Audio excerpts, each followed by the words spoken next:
What's going on, guys? My name is Trevor. Welcome to my channel. Today we are ranking all the characters in Ant-Man and the Wasp Quantumania. They gave us a bunch of little side characters and one of the greatest villains inside the MCU in Kang. We're going to rank all 12 of these characters from this movie and place them on their proper tiers. Join me down below in the comment section. Who's your favorite character from Ant-Man and the Wasp Quantumania?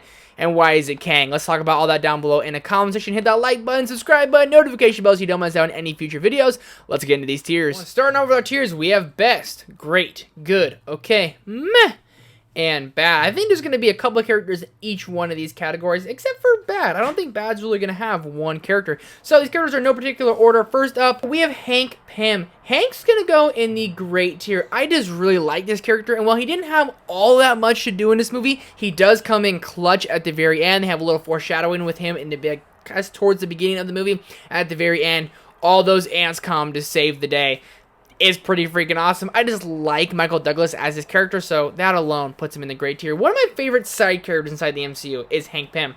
Then we have Hope. Hope, aka the Wasp, had like nothing to do in this movie. When I think back to this movie, I just don't remember her being there all that much. So for that reason, hot take, I'm gonna put her in the okay tier. I thought, like, since it's called Ant-Man and the Wasp, she's gonna have such like a forefront role like Ant-Man did, but I just felt like she didn't. I really didn't. And I think she had like more of the, like, I guess, back burner role throughout this movie, which I thought was a little bit weird. Then we have Antman, who's going to go in the best tier. There's going to be two characters in the best tier, but Antman is one of them. It's his movie, and it feels like his movie. And Paul Rudd, Scott Lang, is first off hilarious, but also has that father-daughter relationship throughout this movie, and he's such a good and likable character. I honestly thought Ant-Man was going to die. You got to love Paul Rudd, so he's got to go in the best category. Then we have, I believe it's Zeb, this dude who talks about holes. How many holes do you have? I'm going to put him in okay as well. He doesn't have that much going on in this movie, but he's absolutely hilarious. And when he gets like super big and starts eating all these things, like literally like a Pac-Man, it was pretty hilarious. And that whole hole sequence, like how many holes do you have? Paul Rudd's sitting there counting. He's like, 7. He's like, I don't have any holes. It made for a very funny joke, but that's all it was really there for, that comedic beat. I enjoyed the character, but he's in the okay tier. Then we have Zolom, I think that's how you say his name. It's the dude with the giant laser head. Dude, he's going to go in the okay tier, but I thought this guy was absolutely badass. His design was super cool. He was super powerful. He did die, but man, was he awesome to see. Then we have Gentora. I'm going to put her in the meh tier. I was just not a fan. I didn't think she turned in a very good performance, and every time she kind of spoke, I was just cringing. I was like, man, she's just that cliche, basic character trying to revolt and rejoice and take down the Conqueror, and meh. Just meh. Then we have Quaz, the mind reader. I'm going to put him in the meh tier as well. I thought since he came in like really in the beginning of the Quantum Realm when they entered it, he was going to have more of a focal point throughout this movie. And it was, again, just there for a joke. And I guess him and Zeb could be put together in the meh tier, but I just like Zeb, and his whole joke really made me laugh. And I'd like Zolom. Just these two in the meh tier. Was not the biggest fan. Then we have Lord Kryler. Maybe he has a bigger role in the comics, and maybe he might have a bigger role in later MCU movies, kind of like the Collector, but I'm just going to put him in bad. I thought this character was just dumb, and Bill Murray playing his role, I didn't think it was funny. I thought it was just very odd, and when he came in, I was like, maybe he will be like a Collector type role later on in movies. We might see him a little bit cameos throughout other projects, but I just wasn't a fan at all. Lord Kryler, bad tier. Then we have MODOK. Weirdest design ever. I laughed uncontrollably seeing this dude's face and just how bad it looked, but how can you make this look good when this is based off the comics? So I understand why it looks bad and looks cheesy, and it happened to be Darren from the first Ant-Man movie, and you might call me crazy, but I'm going to put MODOK above Hope and Zeb and Zolom and put him in the good tier because first off, he had this crazy little arc, but he's like this weaponized killing machine working for Kang, and at the very end when he's like, don't be a dick!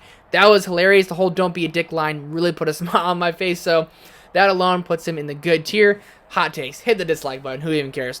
Then we have Cassie, and Cassie was really a main focal point of this movie. I didn't hate her character, but I definitely didn't love her character, so I'm going to put her in the okay tier as well as Hope. She's more of like, I guess, one of the main characters, her and Ant-Man, and she's just trying to do what's right by her dad, but I just didn't buy into her character all that much. Okay tier. We might see more of her, and I'll be excited when we do. Then we have Kang the Conqueror, arguably one of the top 10 villains inside the MCU. I'm going to put Kang in the best tier just because of Jonathan Majors' performance alone, but something about him by the end of the movie, I felt a little bit underwhelmed. He seemed very powerful in the beginning and middle, and I see how he conquers the world, and he tells Ant-Man, you're an Avenger, have I killed you before? Are you the one with the hammer?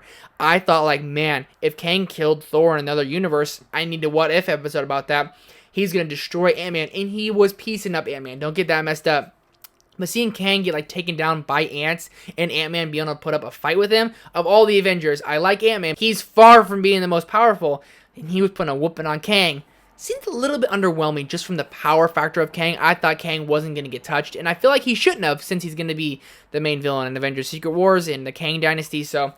Interesting, but still nonetheless, Jonathan Majors turns in a great performance and makes it for the second best character in this movie. Then we have Janet Van Dyne. I'm going to put her in the good tier. I did not love her at all. I thought her performance was solid, but like something about it, Janet has had a secret the whole movie, and then it comes out that like me and Kang were like almost lovers and good friends, and then I betrayed him, and now I gotta leave, so... Her whole secret just kind of, I guess, pushes this movie along, so I put her in a good tier. This tier list is all out of whack. What are you going to do? Let me know your ranking of all these characters down below in the comment section. Are you a fan of Jentora and Quaz and Lord Kryler? Do you think they should be up higher? Do you think Hank Pym is being a solo dolo in a great tier? It's not a good pick. Let me know all that down below in the comment section. Hit the like button, subscribe button, notification bell so you don't miss out on any future content. Thank you guys so much for watching. I'll see you in the next one.